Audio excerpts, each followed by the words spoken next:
నిత్యం భగవన్నామస్మరణ చేయడం వలన ఏం జరుగుతుందో తెలుసా?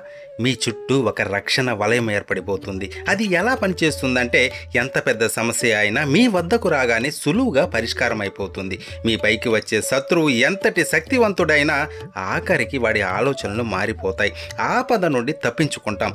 భగవన్నామస్మరణపై విశ్వాసం ఉండాలే కానీ నిన్ను కింద పడకుండా కాపాడుతాడు దేవుడు.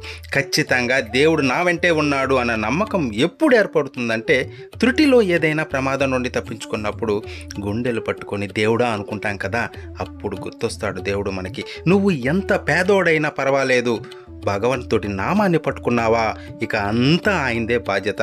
భగవంతుడి నామం ఏదైనా పర్వాలేదు, మీ ఇష్టదైవం ఏదైనా పర్వాలేదు, ఉండాల్సిందల్లా నమ్మకం మాత్రమే. ఏమైనా దేవుడు నాతోనే ఉన్నాడనే గట్టి నమ్మకం మాత్రం ఉండాలి. ఇలాంటి వీడియోస్ మన ఛానల్లో చాలా ఉన్నాయి. గోవిందా గోవిందా అని కామెంట్ చేయండి.